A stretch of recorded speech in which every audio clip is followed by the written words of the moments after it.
तुमचंही असं होतं ना, सकाळी उठल्यावर पूर्ण घर आवरता, बेड नीट करता, किचन क्लीन करता, सगळं व्यवस्थित दिसतं, पण काही तासांनी पुन्हा तेच. सोफ्यावर कपडे, टेबलवर अननेसेसरी वस्तू, किचनमध्ये भांड्यांचा पसारा आणि मग विचार येतो, मी इतकं काम करते तरी घर स्वच्छ का दिसत नाही? आजच्या व्हिडिओमध्ये आपण जाणून घेणार आहोत, घर नेहमी क्लटर्ड का दिसतं आणि कमी वेळेत आपण घर नीट, क्लीन अँड ऑर्गनाइज कसं ठेवू शकतो. चला तर मग जास्त वेळ न घालवता आजच्या व्हिडिओला सुरुवात करूया.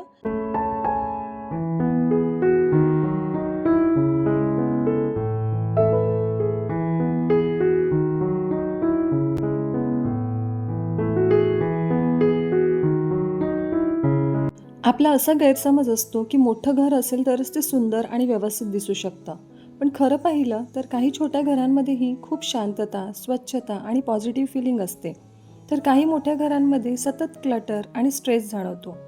याचं कारण घराचा आकार नाही तर घरात असलेल्या वस्तूंचं प्रमाण असतं. आपण अनेकदा ऑफर्स पाहून वस्तू घेतो. कधी डेकोरेटिंग आयटम्स, कधी कपडे, तर कधी किचन गॅजेट्स, आणि आपण विचार करतो नंतर या वस्तू उपयोगी पडतील. पण खरं काय होतं, त्या वस्तू फक्त जागा घेतात. जेव्हा घरात गरजेपेक्षा जास्त वस्तू असतात तेव्हा घरातली जागा कमी वाटायला लागते. आपण क्लिनिंग करतो त्यावेळी प्रत्येक वस्तू हलवावी लागते, डस्टिंग जास्त होते, ऑर्गनायझिंगला वेळ लागतो आणि मग मेंटली थकवासुद्धा येतो. घरात फक्त त्याच वस्तू ठेवा जे तुम्हाला आनंद देतात किंवा जे खरंच गरजेचे आहेत. कारण प्रत्येक एक्स्ट्रा वस्तू म्हणजे एक्स्ट्रा क्लिनिंग, एक्स्ट्रा मेंटेनन्स आणि एक्स्ट्रा स्ट्रेस. आणि कधीकधी घराची सुंदरता वाढवण्यासाठी नवीन वस्तू आणायची गरज नसते, तर काही अननेसेसरी वस्तू सोडून द्यायची गरज असते.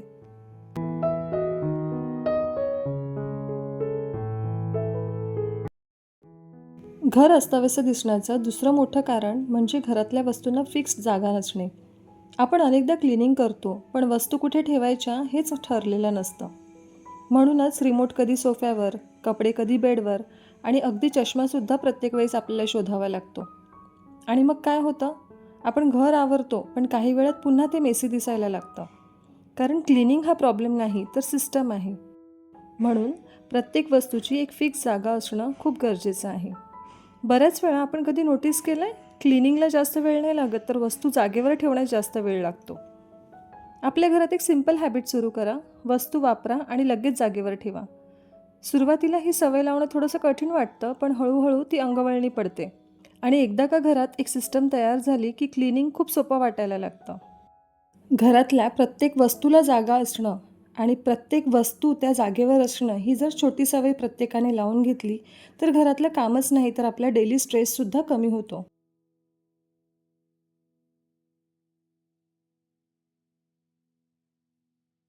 घर अस्ताव्यस्त दिसण्याचं अजून एक खूप कॉमन कारण म्हणजे आपण छोटा पसारा नेहमी इग्नोर करतो. आपण अनेकदा स्वतःला म्हणतो, हे नंतर आवरते, आता वेळ नाही, आता मूड नाही, आणि त्या क्षणी वाटतं इतक्याने काय फरक पडणार आहे. पण खरं काय होतं, हाच छोटासा पसारा हळूहळू खूप मोठा मेस बनतो. एका वस्तूपासून सुरुवात होते आणि मग सेंटर टेबल भरतो, किचन काउंटर किंवा खुर्ची कपड्याने भरते आणि मग घर अचानक खूप मेसी वाटायला लागतं. खरं पाहिलं तर हा मेस एका दिवसात तयार झालेला नसतो. तो रोजच्या छोट्या इग्नोर्ड हॅबिटचा रिझल्ट असतो.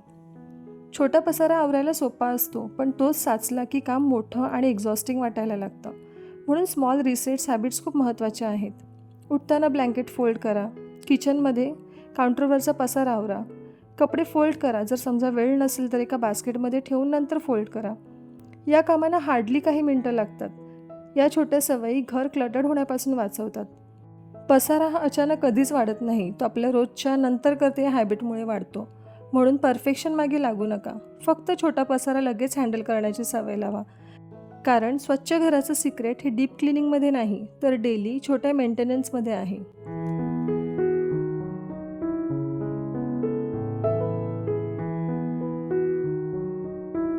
आपण अनेकदा असं गृहीत धरतो की घर स्वच्छ ठेवणं ही फक्त गृहिणींची किंवा आईची जबाबदारी आहे. पण थोडा विचार केला तर घरात फक्त एकच व्यक्ती राहत नाही. घरातील प्रत्येक जण त्या घराचा वापर करतो. प्रत्येक जण वस्तू वापरतो आणि थोडाफार पसारा करतो. मग ते स्वच्छ ठेवण्याची जबाबदारी सर्वांची हवी ना. मुलांना वयानुसार छोटी कामं द्या आणि प्रत्येक वेळी त्यांच्या मदतीचं कौतुक करा. कधीकधी आपण काय करतो, पटकन होईल म्हणून स्वतःच सगळं आवरतो आणि त्यामुळे इतरांना जबाबदारीची सवयच लागत नाही. स्वच्छ घराची जबाबदारी फक्त एका व्यक्तीच्या नाही, तर घरातील प्रत्येक व्यक्तीच्या छोट्या सहकार्यामध्ये आहे. कारण घर हे एका व्यक्तीने सांभाळायचं ओझं नसून संपूर्ण कुटुंबाने मिळून जपायची जागा आहे.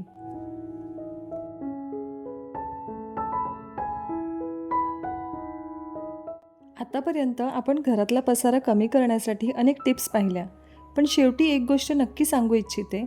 घर स्वच्छ ठेवणं महत्त्वाचं आहे, पण घरात थोडासा पसारा दिसणं म्हणजे तुम्ही अपयशी आहात असं नाही.